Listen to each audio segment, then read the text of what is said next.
Shalom semua.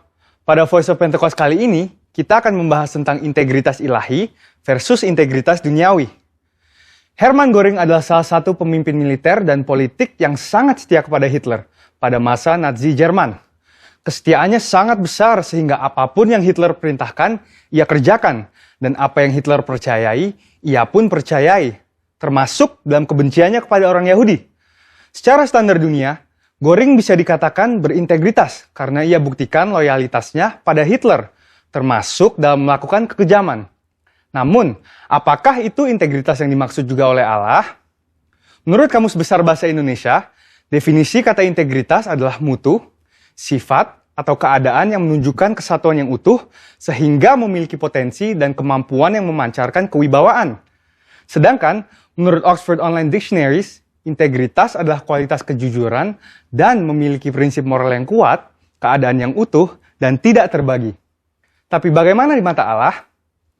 Menurut Kamus Teologi Westminster, integritas adalah sebuah istilah teologis untuk menunjukkan kemurnian dan kejujuran sebagaimana manusia diciptakan dalam gambar dan rupa Allah. Dalam kamus tersebut juga dikatakan bahwa dalam konteks etika Kristen, integritas adalah ketaatan dalam prinsip dan karakter moral yang dibentuk oleh hati nurani Kristiani. Beberapa hal yang perlu digarisbawahi dari definisi integritas ini adalah bahwa seseorang dikatakan berintegritas jika gambar dan rupa Allah pulih di dalam hidupnya, dan juga bahwa integritas itu dibentuk oleh hati nurani Kristiani. Hati nurani Kristiani adalah suatu kesadaran moral yang bersumber dari Allah sendiri. Dengan demikian, kita harus terus melekat kepada Allah agar moral ilahi juga tertransfer ke dalam hidup kita. Sebab di luar aku, kamu tidak dapat berbuat apa-apa. Kata gambar sendiri di dalam bahasa Inggris disebut sebagai image, yaitu kata yang berasal dari akar kata bahasa Latin imago, yang berkaitan dengan kata imitate atau tiru. Kata tiru memiliki implikasi menjadi serupa. Dari pengertian ini, kita mengerti bahwa manusia yang berintegritas adalah manusia yang memiliki keserupaan dalam pikiran, perasaan, kehendak, karakter, sifat, sikap, dan moral dengan kualitas seperti Allah. Berbicara tentang integritas ilahi, contoh terbaik di Alkitab tentang pribadi yang menunjukkan integritas ilahi yang sempurna, tidak lain dan tidak bukan hanyalah Tuhan Yesus, the man of integrity. Salah satu contoh integritas ilahi yang ditunjukkan oleh Tuhan Yesus tercatat di dalam Yohanes 7 ayat 53 sampai dengan Yohanes 8 ayat 11, yaitu tentang seorang perempuan yang kedapatan berzinah dan akan dilempari batu oleh para ahli Taurat.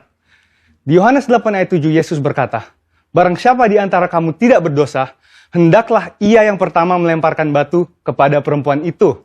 Perkataan itu adalah perkataan penuh hikmat yang menghargai kehidupan si perempuan sekaligus menegur para ahli Taurat yang hafal akan hukum Musa tetapi tidak mengerti esensi hukum tersebut yang adalah kasih. Kita dapat mempelajari dua hal yang sangat penting dari integritas Tuhan Yesus. Pertama, murni. Artinya Yesus mengakui dosa si perempuan itu sesuai dengan hukum Musa. Yesus tidak membela dosa perempuan itu dengan mengatakan ia tidak bersalah, sebab jelas ia bersalah. Ada kemurnian hati nurani Yesus yang sama dengan hukum Allah yang tidak terkontaminasi dengan apapun juga. Kedua, jujur. Artinya, kualitas dalam mempraktekkan kemurnian hukum Allah dengan karakter Allah. Hukum Allah jelas menyatakan upah dosa adalah maut. Namun, karakter Allah adalah kasih. Karenanya, Tuhan Yesus mampu mengampuni kesalahan perempuan itu. Pengampunan itu pun mengalir sehingga perempuan itu dipulihkan. Pengampunan yang Yesus berikan bahkan sampai mengorbankan dirinya di atas kayu salib. Bagi perempuan itu dan bagi kita semua. Inilah karakter ilahi, yaitu kasih. Sehingga dapat disimpulkan, integritas ilahi adalah kemurnian sesuai dengan firman Allah dan kejujuran dalam mempraktekannya yang disertai dengan karakter ilahi. Di sini jelas bahwa integritas ilahi lebih tinggi daripada integritas duniawi dari sisi sumber acuan moral dan keseluruhan cakupan prakteknya dalam kehidupan. Integritas ilahi hanya dimungkinkan untuk dihidupi apabila kita senantiasa bersekutu dan mengenal Allah secara pribadi. Saudara, untuk penjelasan lengkapnya dari tim teologi kami, silahkan cek link yang ada di atas atau scan QR Code yang tersedia. Salam integritas, Tuhan Yesus memberkati.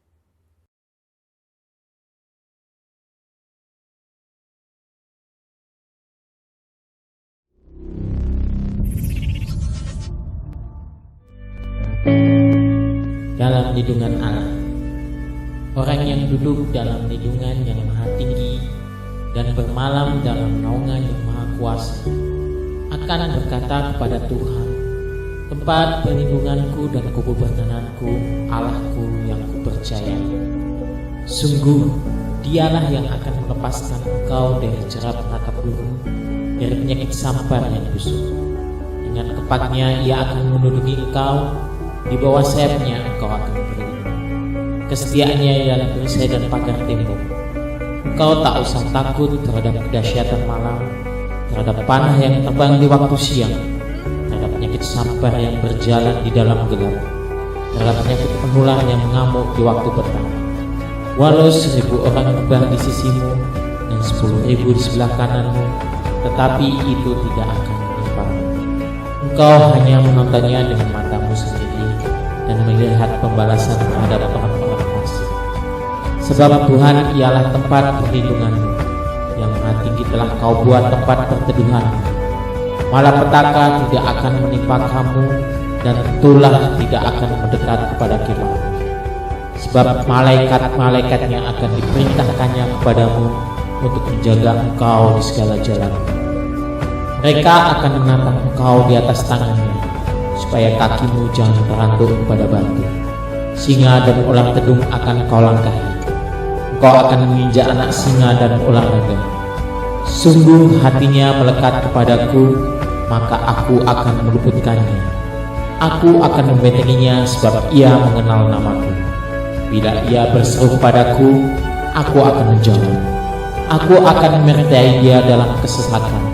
Aku akan meluputkannya dan memuliakannya.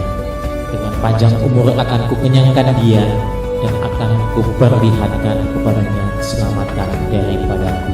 Amin.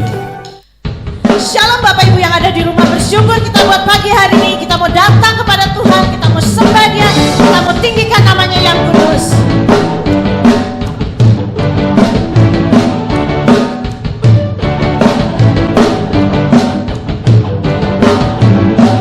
Terpujilah namamu Tuhan, kuatan penuh kemuliaan. Satu suara kami nyatakan,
semua berkat kemurahan-Mu. Kami ada sampai saat ini Tuhan, itu semua karena berkat-Mu Tuhan atas kami Tuhan.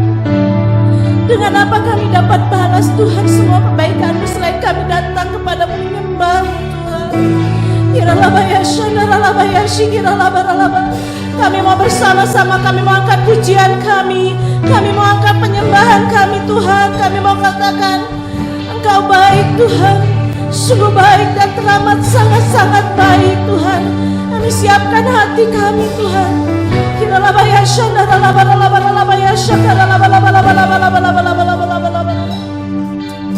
Yesus,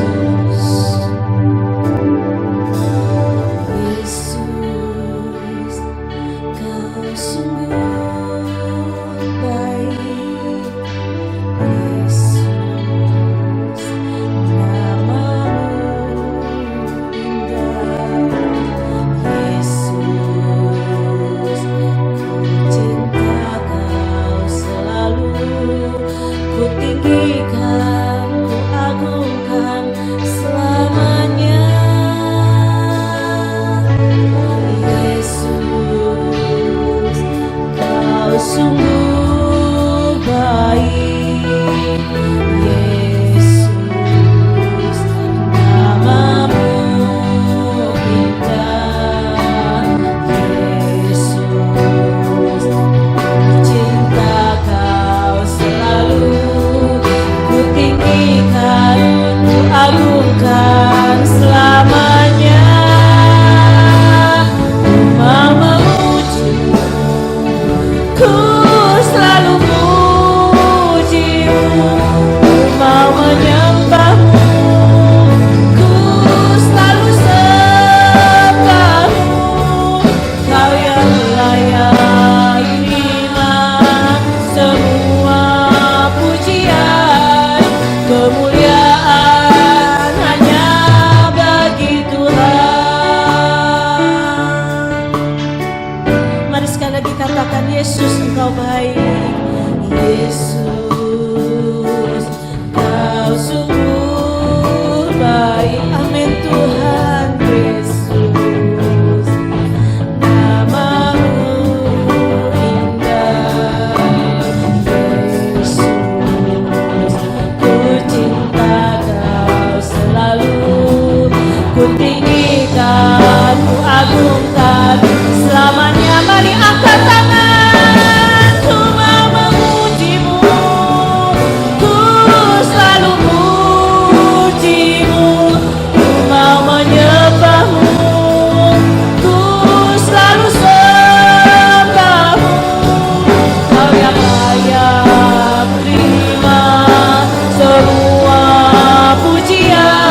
akan menikmati kebaikan-Mu ya Tuhan.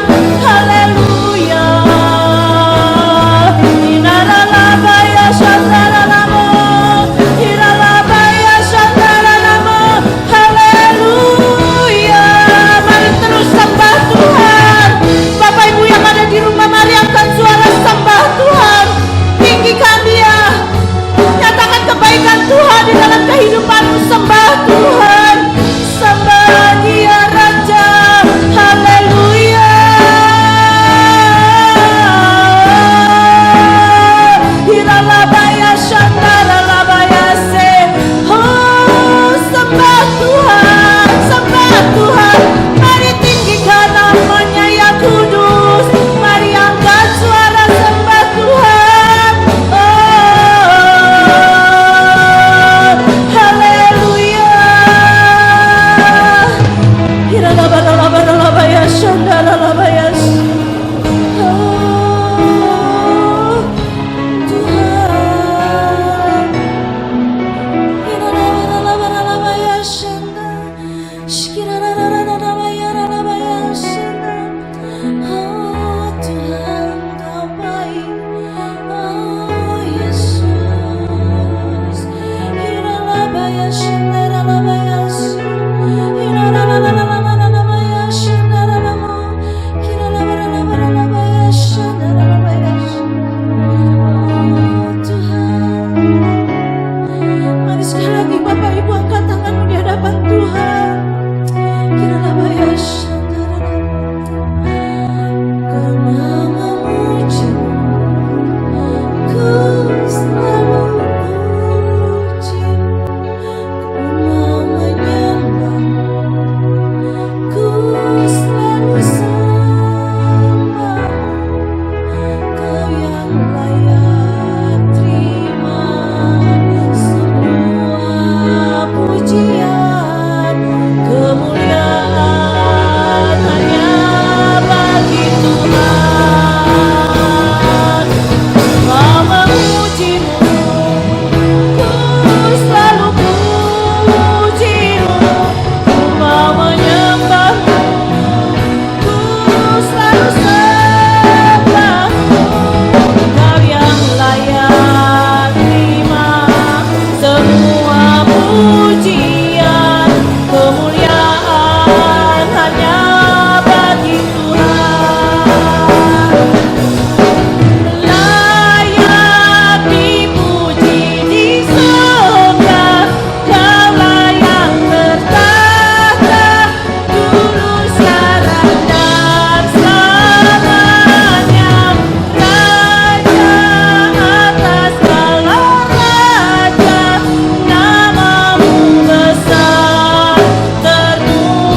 kasih Tuhan buat kasih setiamu dalam kehidupan kami. Kami ada sebagaimana kami ada hari ini, semuanya karena kebaikan, kasih setia, anugerah-Mu Tuhan. Tidak dapat kami membalasnya dengan apapun yang kami miliki, Tuhan Yesus.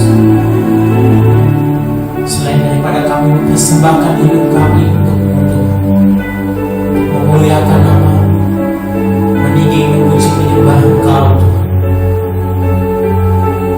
Terima kasih buat hari ini. Terima kasih buat segalanya Tuhan Yesus. Terima kasih Tuhan.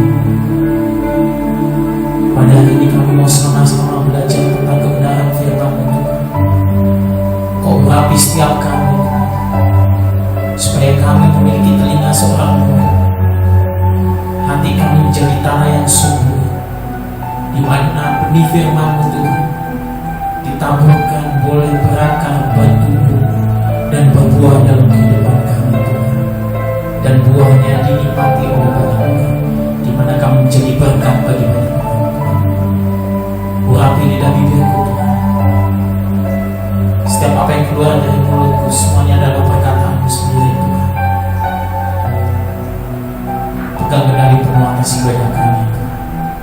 Terima kasih ya Allah Kudus. Terpujilah nama-Mu. Kita yang siap sama-sama belajar tentang kebenaran firman Tuhan, boleh sama-sama katakan amin. Puji nama Tuhan. Shalom Bapak Ibu, saudara-saudariku, jemaat Tuhan di Jalan Perintis Kemerdekaan. Apa kabarnya? Apapun yang terjadi, Tuhan Yesus tetap baik dari dulu, sekarang, sampai selama-lamanya. Puji nama Tuhan. Ibadah kita hari ini saya kasih tema bom khawatirmu. Bicara soal bom itu bicara soal upaya menghancurkan musuh dalam sebuah perang itu dengan tidak main-main. Karena musuh itu tidak bisa jadi ancaman, musuh itu bisa menghancurkan kita. Nah, kalau bicara bom khawatirmu, berarti kita harus menghancurkan kekhawatiran dalam diri kita, menekan kekhawatiran dalam diri kita supaya tidak berkuasa atas hidup kita. Apa itu kekhawatiran? Kekhawatiran itu adalah rasa takut, gelisah, atau cemas terhadap sesuatu yang belum diketahui. Jadi Bapak Ibu, Tuhan Yesus sendiri bilang, siapa yang khawatir dalam hidupnya dapat menambah sehasta saja pada jalan hidupnya? Gak ada. Berarti kekhawatiran tidak membuat orang umur panjang. Kekhawatiran tidak membuat orang hidup diberkati. Tapi justru sebaliknya, kekhawatiran yang kita biarkan menguasai dalam diri kita akhirnya timbul satu kecemasan yang luar biasa, sampai akhirnya akan menimbulkan stres dalam hidup kita. Kalau stresnya sudah akut, itu yang sangat berbahaya, sangat berpengaruh dalam hidup kita. Berpengaruhnya udah pasti negatif. Kalau ilmu kedokteran bilang dapat meningkatkan hormon kortisol yang memicu stres berat dalam diri seseorang. Itu berpengaruh banyak atas kesehatannya. Pola makannya berubah jadi nggak benar, pola tidurnya berubah jadi nggak benar, sudah pasti imun tubuhnya juga menurun. Kita tahu sekarang ini kita dituntut untuk memiliki imun tubuh yang bagus di tengah-tengah pandemi COVID-19 ini. Di luar itu juga, firman Tuhan juga ada bilang, hati yang gembira adalah obat yang manjur. Orang stres, orang khawatir, gak akan pernah gembira dalam hidupnya. Hatinya dikuasai dengan kecemasan. Nah, banyak usaha di luaran sana, orang-orang dalam mengatasi stres dalam hidupnya. Mulai dari menjalankan hobinya, yang tentunya bersifat sementara. Ketika mereka menjalankan hobinya, stresnya mungkin hilang. Tapi setelah sampai rumah, bisa jadi stresnya timbul lagi, khawatirnya timbul lagi. Bisa sampai secara ekstrimnya pergi ke psikiater. Banyak, bahkan ada orang-orang yang melakukan dengan cara yang salah, dengan merokok, dengan minum-minuman beralkohol, bahkan memakai narkoba, sudah pasti, sudah jelas dampak buruk akan terjadi dalam kehidupan orang-orang seperti itu. Nah, kita mau belajar mengatasi khawatir dalam hidup kita. Setiap manusia timbul rasa khawatir, itu manusiawi. Cuma kita mau memiliki respon yang benar, memiliki tindakan yang benar dalam mengatasi khawatir dalam hidup kita. Tentunya kalau kita anak-anak Tuhan, orang-orang percaya dalam nama Tuhan Yesus, itu mengatasi rasa khawatir dalam hidup kita, itu harus sesuai dengan yang namanya firman Tuhan. Nah, Tuhan Yesus sendiri mengajarkan tentang hal kekhawatiran. Bapak Ibu sering dengar firman ini, bahkan mungkin sering baca, sering merenungkan firman ini ketika bersaat teduh, ketika hamba-hamba Tuhan menyampaikan kebenaran firman Tuhan. Firman ini mungkin sering disampaikan. Nah, kita mau sama-sama belajar. Hari ini kita mau sama-sama belajar tentang apa yang diajarkan Tuhan Yesus tentang hal kekhawatiran. Kita mau lihat bom apa yang kita mau pakai untuk mengatasi kekhawatiran dalam hidup kita. Kita baca firman-Nya di Matius 6 ayat 25 sampai 34. Kita baca sama-sama di Matius 6 ayat 25 sampai 34. Judul perikopnya hal kekhawatiran. Demikian firman Tuhan. Karena itu aku berkata kepadamu, janganlah khawatir akan hidupmu, akan apa yang hendak kamu makan atau minum, dan janganlah khawatir pula akan tubuhmu, akan apa yang hendak kamu pakai. Bukankah hidup itu lebih penting daripada makanan, dan tubuh itu lebih penting daripada pakaian? Ayat 26, pandanglah burung-burung di langit yang tidak menabur dan tidak menuai dan tidak mengumpulkan bekal dalam lumbung, namun diberi makan oleh Bapamu yang di surga. Bukankah kamu jauh melebihi burung-burung itu?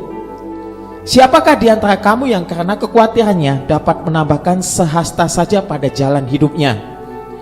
Dan mengapa kamu khawatir akan pakaian?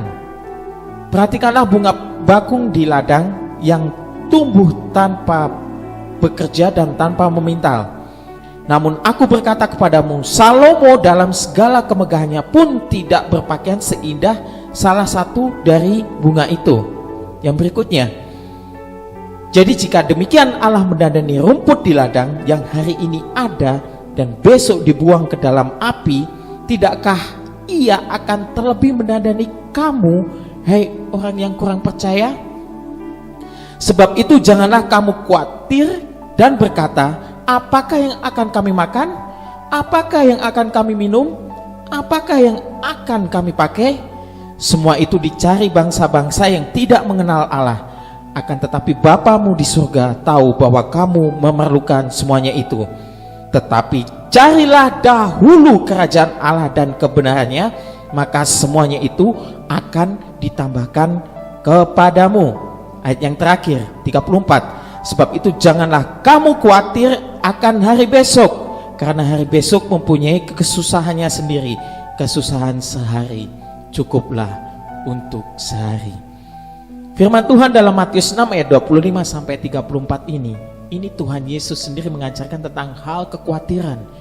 Betapa seriusnya hal kekhawatiran ini sampai Tuhan Yesus mengajarkannya kepada kita, dan ditulis dalam Alkitab bahwa kekhawatiran itu kalau menguasai hidup kita, dampaknya akan tidak baik dalam hidup kita. Nah, yang kita mau sama-sama belajar adalah gini. Tuhan Yesus suruh kita melihat, suruh kita memandang pada dua ciptaannya, yaitu burung di udara dan bunga bakung. Dua-duanya ini kalau kita lihat, itu adalah makhluk ciptaan Tuhan yang lemah. Bukan suruh memperhatikan seekor burung Raja Wali yang gagah perkasa kuat. Bukan juga suruh memperhatikan pohon beringin yang akarnya besar-besar, yang ketika kena banjir badai tetap kokoh berdiri. Bukan. Tapi bunga bakung dan burung di udara yang lemah. Artinya ciptaannya yang lemah saja Tuhan pelihara, Tuhan dandani. Apalagi kita, anak-anak Tuhan yang diciptakan serupa dan segambar dengan Tuhan. Pasti Tuhan pelihara, pasti Tuhan dandanin, pasti Tuhan berikan penyertaan demi penyertaan yang sempurna dalam kehidupan kita.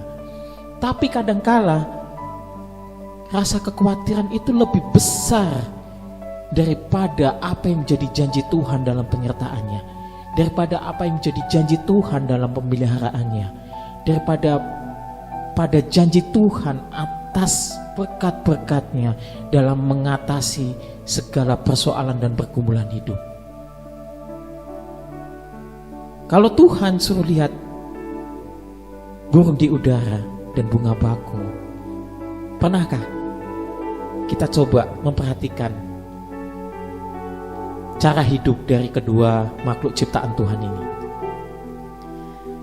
Yang pertama, poin yang pertama, kita mau lihat burung di udara. Apa sih kebiasaan dari burung di udara ini? Kita baca di Matius 6 ayat 26 tadi. Pandanglah burung-burung di langit yang tidak menabur, tidak menuai, dan tidak mengumpulkan bekal dalam lumbung, namun diberi makan oleh Bapamu yang di surga. Bukankah kamu jauh melebihi burung-burung itu? Kita lihat, Tuhan suruh kita melihat burung-burung di udara. Kalau kita perhatikan, burung-burung di udara itu setiap pagi apa yang mereka lakukan? Mereka berkicau. Orang sering bilang burung bernyanyi di pagi hari. Berkicau, melompat ke sana kemari.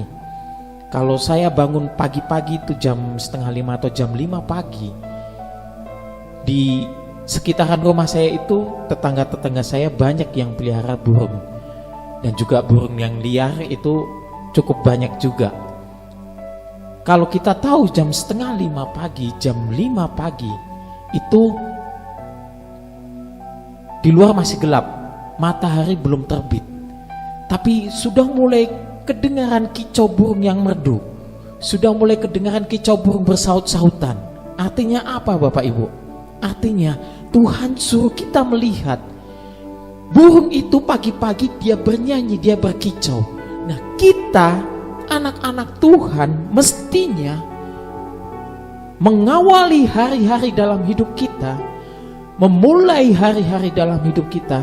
Apa yang kita lakukan? Yang kita lakukan adalah memuji, menyembah Tuhan, berdoa, memuji, menyembah Tuhan. Seperti burung-burung di udara itu, di pagi-pagi mereka nggak langsung cari makan, masih gelap, belum bisa kelihatan makanan yang mereka untuk makan, tapi mereka berkicau, mereka bernyanyi. Nah, kita anak Tuhan disuruh lihat itu. Yang kita harus lakukan di pagi hari, memulai hari-hari kita adalah dengan berdoa, memuji, dan menyembah Tuhan. Kita tahu Raja Daud. Raja Daud adalah raja yang diurapi Tuhan secara luar biasa. Namanya masyhur sampai sekarang. Dia disertai Tuhan, bahkan Tuhan sendiri bilang bahwa dialah orang yang berkenan di hati Tuhan karena melakukan kehendak Tuhan pada zamannya.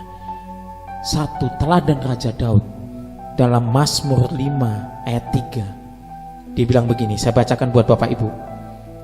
Tuhan, pada waktu pagi Engkau mendengar seruanku. Pada waktu pagi aku mengatur persembahan bagimu dan aku menunggu-nunggu. Daud setiap pagi mengatur persembahannya buat Tuhan. Bicara tentang persembahan adalah bicara tentang doa, pujian, penyembahan yang kita naikkan dengan sungguh-sungguh, yang kita naikkan dengan segenap hati. Daud melakukannya setiap pagi. Dibilang pada waktu pagi engkau mendengar seruanku, pada waktu pagi aku mengatur persembahan bagimu. Itu yang kita harus lakukan Bapak Ibu.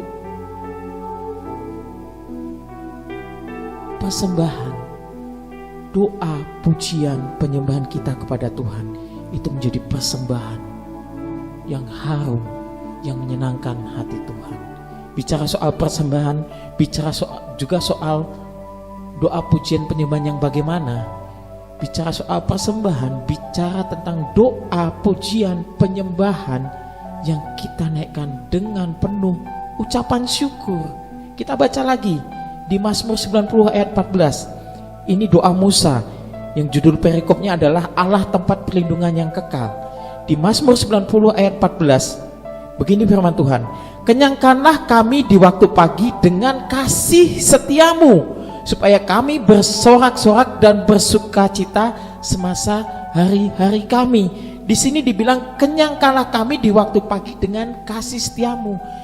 Bagaimana kita dikenyangkan dengan kasih setia Tuhan? Pada saat kita bisa mengucap syukur.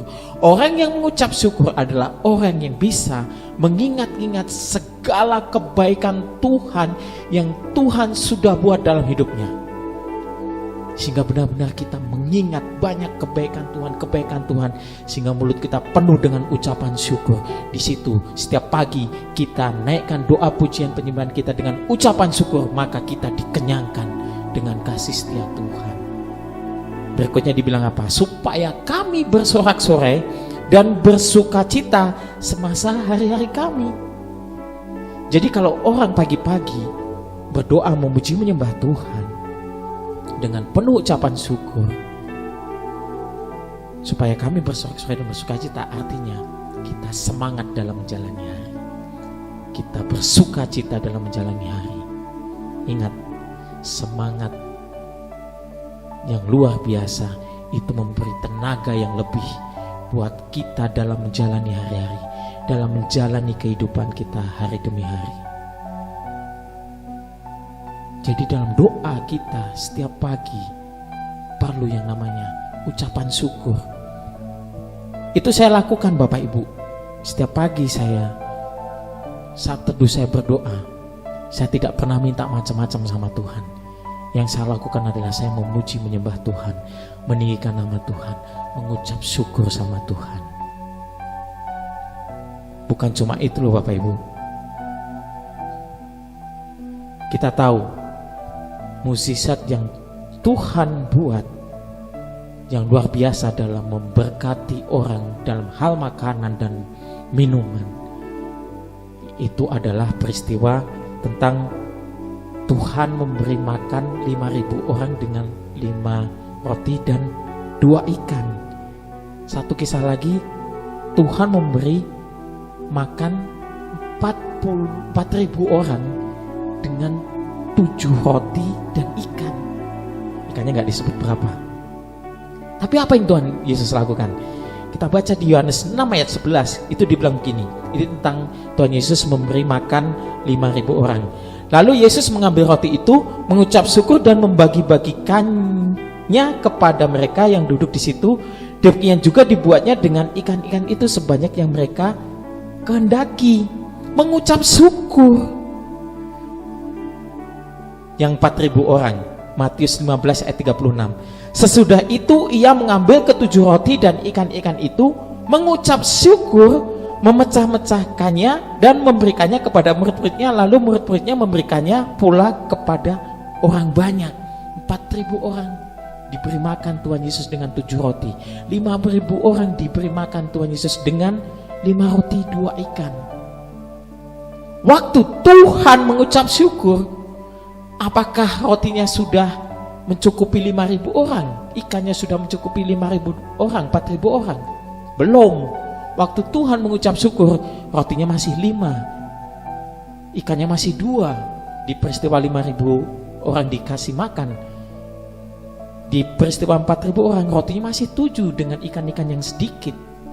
Tapi Tuhan mengucap syukur. Artinya dalam doa pujian penyembahan kita yang kita naikkan dengan penuh ucapan syukur, itu siap-siap kita terima mukjizat demi mukjizat yang Tuhan akan buat dalam hari-hari kita.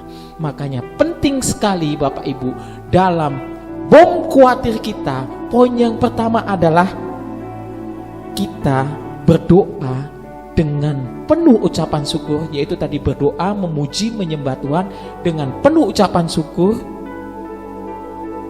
Itu poin yang pertama. Apakah cukup di situ?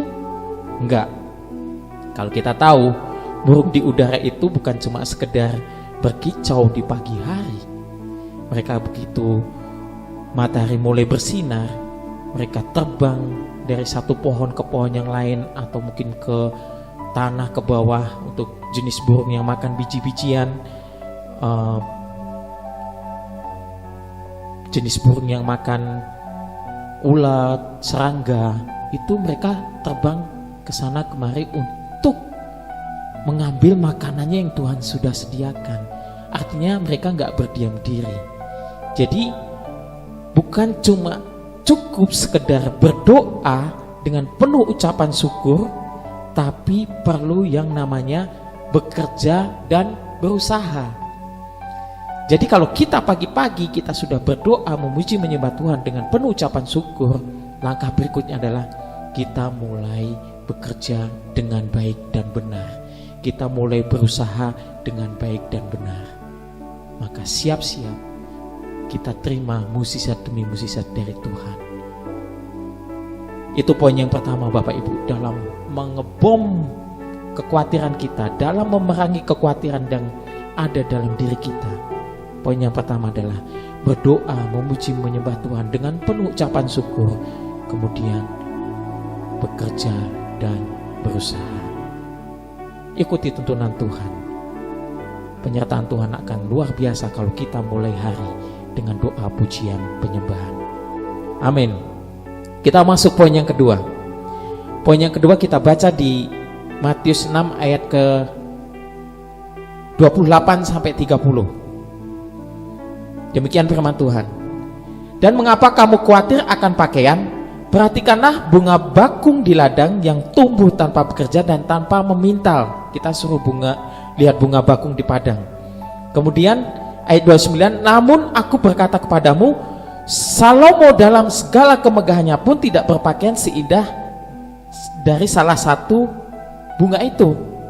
Ayat yang ke-30, jadi jika demikian Allah mendandani rumput di ladang yang hari ini ada dan besok dibuang ke dalam api, tidakkah ia akan terlebih lagi mendandani kamu, hai orang yang kurang percaya?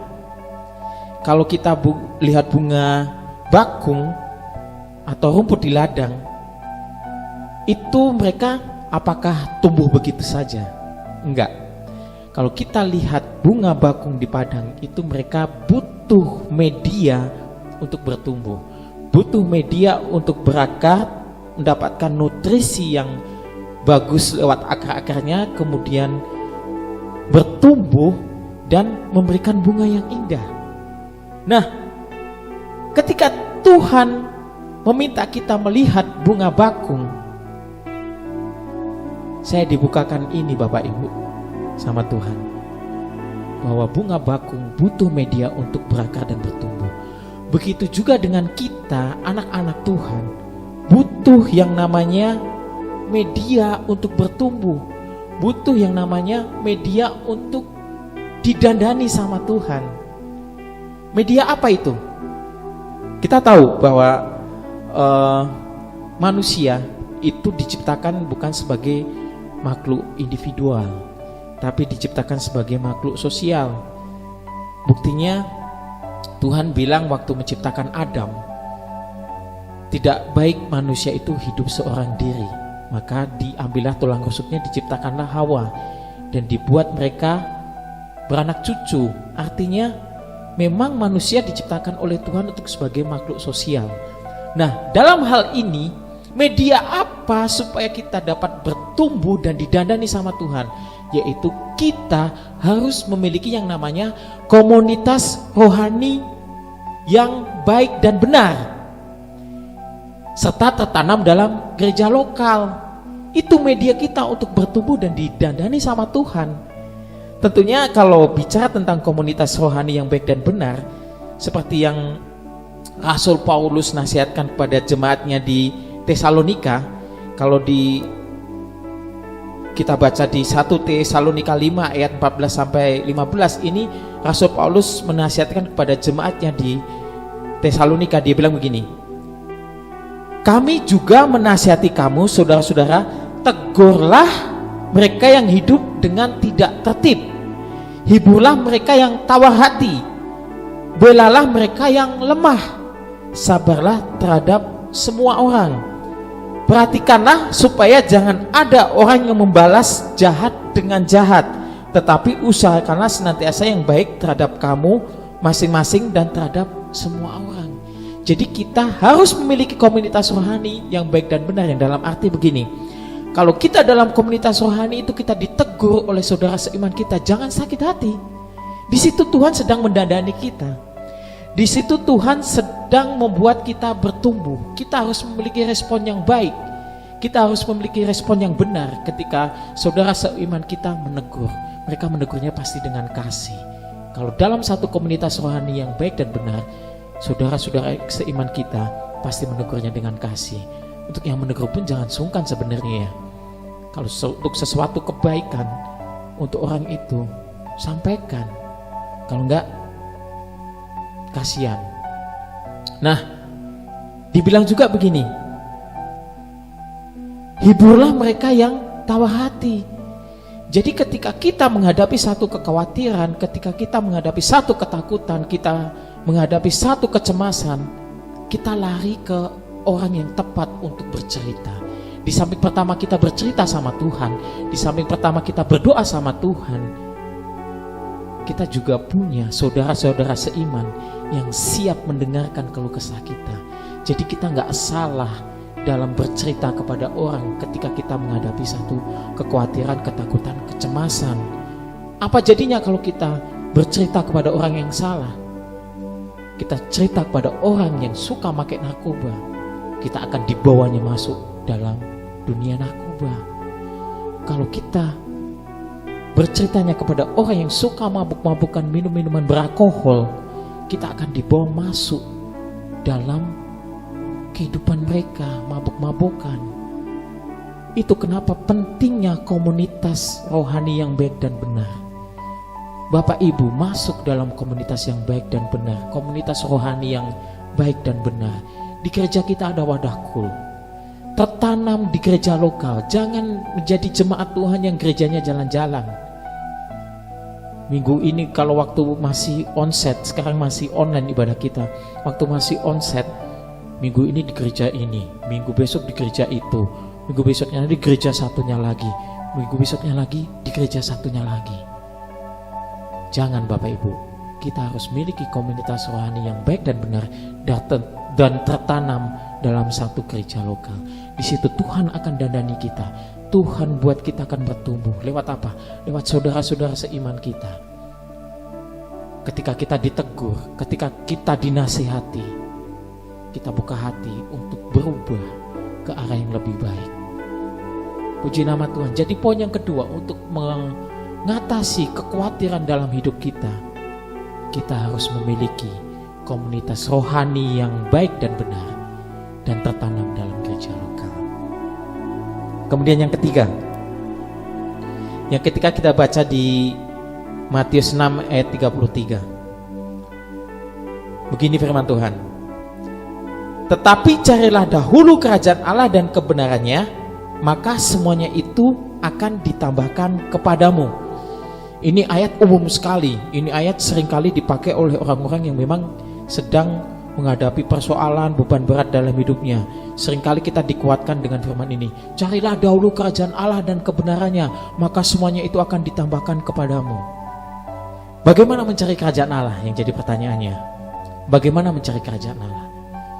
Segala hal tentang kerajaan Allah semuanya tertulis dalam Alkitab.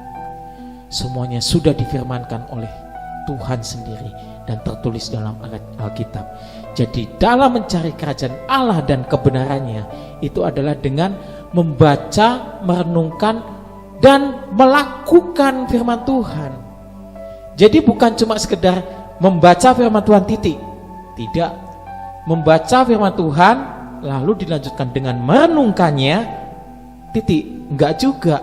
Baru kita melakukan dalam kehidupan kita sehari-hari. Itu dikatakan Tuhan kepada Yosua waktu Yosua diutus menggantikan Musa untuk membawa bangsa Israel masuk ke tanah perjanjian. Di Yosua 1 ayat 8 dibilang begini, janganlah engkau lupa memperkatakan Taurat ini, memperkatakan kitab Taurat ini. Memperkatakan berarti apa? Membaca. Kemudian Tetapi renungkanlah itu siang dan malam. Jelas firman-Nya. Renungkanlah itu siang dan malam, supaya engkau bertindak hati-hati sesuai dengan segala yang tertulis di dalamnya. Jadi kita lakukan, bukan cuma sekedar baca, renungkan, tapi kita belajar untuk melakukannya dalam kehidupan kita sehari-hari. Lalu janji Tuhan jelas, sebab dengan demikian perjalananmu akan berhasil dan engkau akan beruntung. Kalau orang yang dengan sungguh-sungguh membaca firman Tuhan, merenungkannya dalam kehidupannya, kemudian melakukannya dalam kehidupannya sehari-hari, hidupnya tidak akan pernah dikuasai dengan rasa khawatir. Banyak orang terjebak cuma dengan banyak-banyakan baca Alkitab. Wah, kalau aku sudah baca Alkitab dari Kejadian sampai Wahyu 50 kali, kalau aku udah 20 kali, kalau aku udah 25 kali. Bukan itu tolok ukurnya Bapak Ibu. Tolok ukur kedewasaan rohani seseorang bukan seberapa banyak dia baca Alkitab, tapi seberapa banyak dia membacanya, merenungkannya, dan melakukannya. Seberapa banyak dia melakukannya dalam kehidupannya. Itu tolok ukur kedewasaan rohani seseorang.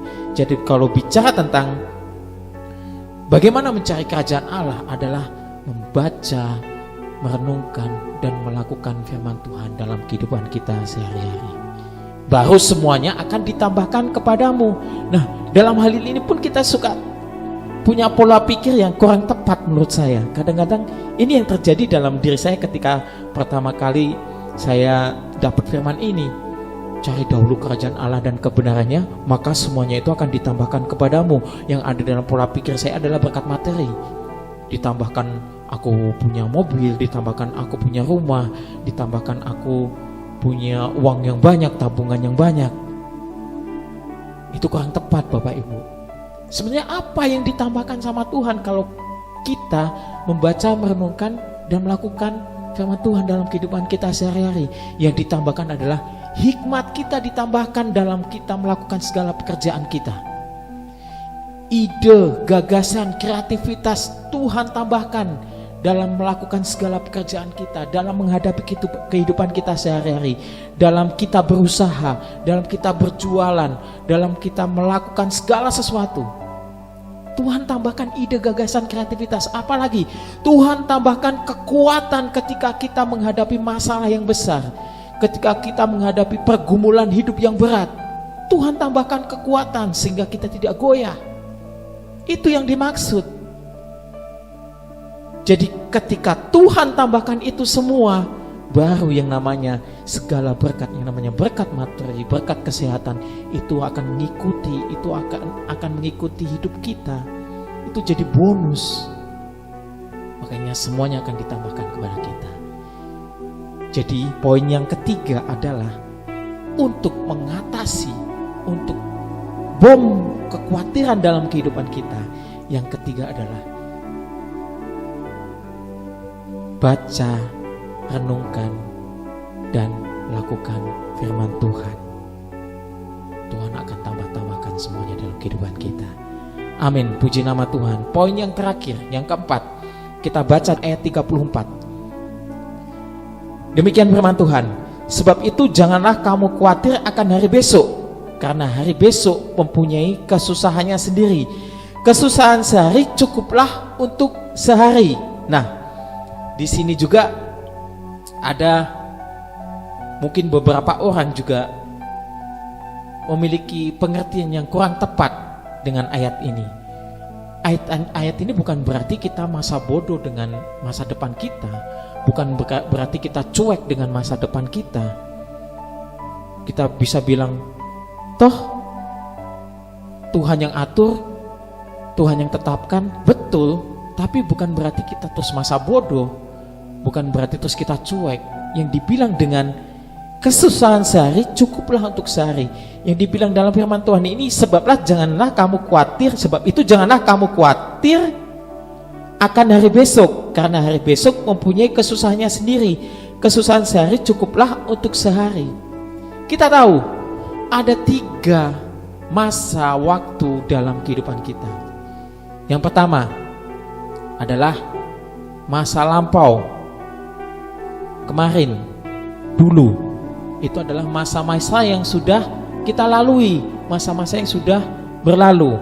Nah, kemudian sekarang, hari ini yang sedang kita jalani, itu masa sekarang yang kita sedang jalani, yang kita sedang hadapi dan kita sedang kerjakan.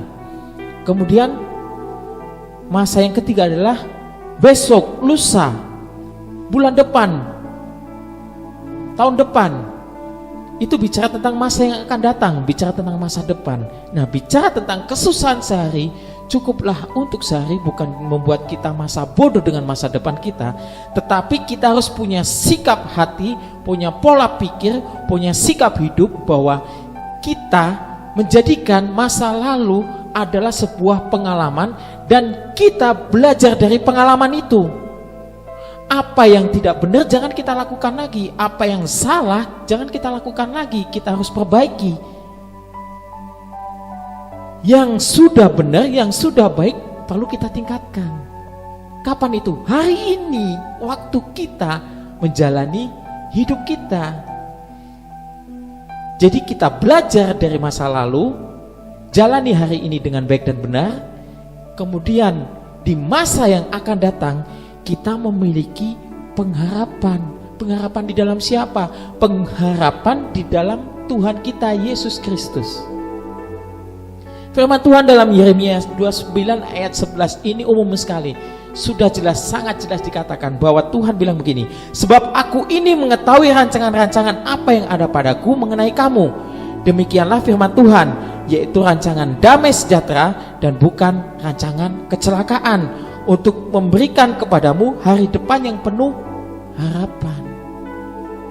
Jadi kalau orang yang mau belajar dari pengalaman, memperbaiki kesalahan, meningkatkan apa yang sudah baik dan benar, dan menjalani hari ini dengan benar, dan memiliki pengharapan di masa yang akan datang, orang itu tidak akan pernah dikuasai kekhawatiran dalam hidupnya. Jadi bom yang keempat untuk mengatasi khawatir dalam hidup kita adalah yang keempat, belajar dari pengalaman dan miliki pengharapan di dalam Tuhan di masa yang akan datang. Jalani hidup hari ini dengan benar, maka orang itu tidak akan pernah khawatir dalam hidupnya. Amin Bapak Ibu semua. Puji nama Tuhan. 4 poin ini jadi bom kita untuk mengatasi kekhawatiran yang sering kali muncul dalam hidup kita, apapun kekhawatirannya. Yang pertama, berdoa dengan penuh ucapan syukur. Berdoa yang bagaimana? Berdoa yang memuji menyembah Tuhan dengan penuh ucapan syukur dan bekerja atau berusaha dengan benar. Yang kedua, miliki komunitas rohani yang benar dan tertanam dalam gereja lokal. Yang ketiga, baca, renungkan, dan lakukan firman Tuhan. Waduh, gak ngerti. Merenungkan gak ngerti juga, gak apa-apa. Terus baca, minta hikmat dari Tuhan. Coba renungkan sampai Tuhan berbicara secara spesifik pada engkau lewat firman Tuhan itu. Ya masa segitu banyaknya firman Tuhan gak ada satu pun yang gak ngerti? Gak mungkin. Ada yang jelas-jelas Tuhan bilang, jangan membunuh ya jangan membunuh, jangan mencuri ya jangan mencuri, jangan mengucap saksi dusta ya jangan suka bohong, jangan suka tipu-tipu. Itu jelas. Jadi bom yang ketiga adalah baca, renungkan, dan lakukan firman Tuhan. Bom yang keempat, belajar dari pengalaman, jalani hidup hari ini dengan benar, miliki pengharapan di masa yang akan datang di dalam Yesus Kristus Tuhan. Puji nama Tuhan. Demikian firman Tuhan yang boleh saya sampaikan. Kiranya menjadi berkat buat Bapak, Ibu, Saudara-saudaraku di GBI Jalan Perintis Kemerdekaan, atau siapapun yang boleh menyaksikan tayangan ibadah ini via YouTube GBI Jalan Perintis Kemerdekaan. 4 poin ini Bapak Ibu bukan sekedar teori yang saya sampaikan, tapi inilah yang terus saya belajar melakukannya dalam saya menjalani hidup saya dari hari ke hari.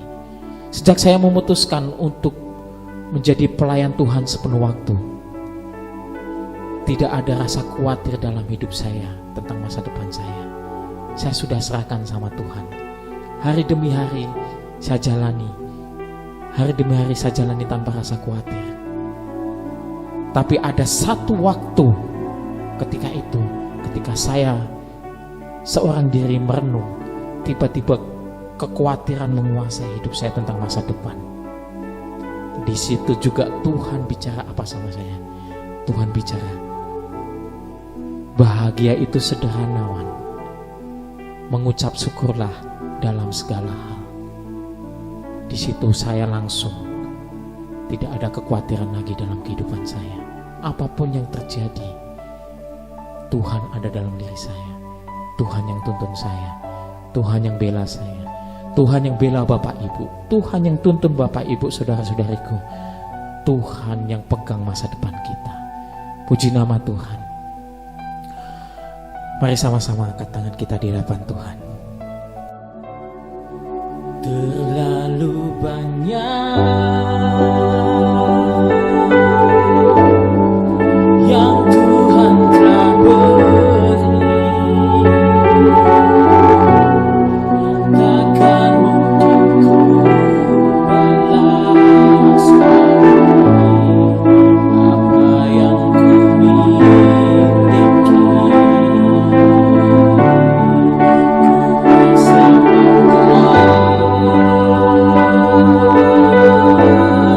seluruh hidupku, aku tetap cinta dan ku tetap setia sampai selama-lamanya.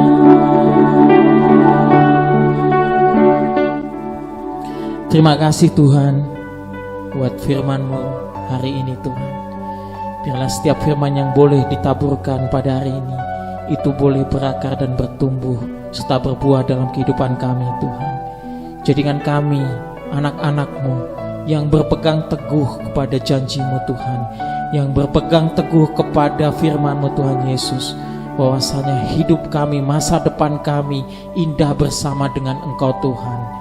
Kami tidak khawatir, kami tidak perlu takut, kami tidak perlu cemas karena Tuhan ada bersama dengan kami. Tuhan menyertai kami, Tuhan memberikan perlindungan buat kami, Tuhan pelihara hidup kami. Terima kasih Tuhan, Engkau terus buka jalan buat kami, Engkau terus memberikan mukjizat demi mukjizat-Mu dalam kehidupan kami Tuhan, sehingga banyak orang melihatnya menjadi takut lalu percaya kepada Tuhan, sehingga hidup kami menjadi berkat bagi banyak orang Tuhan. Biarlah setiap kami tidak hidup dalam kekhawatiran, tapi biarlah hidup kami bisa menguatkan orang lain, bisa memberi dampak yang positif kepada orang lain. Terima kasih Tuhan, terpujilah nama-Mu. Hamba-Mu selesai berbicara, biarlah Engkau Allah Roh Kudus terus berkata kepada umat-Mu Tuhan, terus berkata-kata kepada umat-Mu Tuhan Yesus. Terus bukakan kebenaran-kebenaran firman-Mu pada setiap kami Tuhan. Terpujilah nama-Mu kekal sampai selama-lamanya. Hanya dalam satu nama yang indah, Tuhan kami Yesus Kristus, Allah kami yang hidup. Kami berdoa dan bersyukur. Sama-sama kita katakan amin. Mari sama-sama kita angkat tangan kita terima berkat daripada Tuhan. Kekasih-kekasih Tuhan, jemaat-jemaat Tuhan GBI Jalan Perintis Kemerdekaan yang diberkati Tuhan, yang dicintai dan dikasihi Tuhan, terimalah berkat dari Allah Bapa kita di surga, di dalam nama anaknya yang tunggal Tuhan kita Yesus Kristus, serta persekutuan yang manis bersama dengan Roh Kudus dari saat ini sampai Maranatha. Tuhan Yesus datang kali yang kedua menjemput kita sekalian di awan-awan yang permai. Kita yang sudah diberkati Tuhan boleh sama-sama katakan amin. Puji nama Tuhan. Shalom. Tuhan Yesus memberkati kita semua.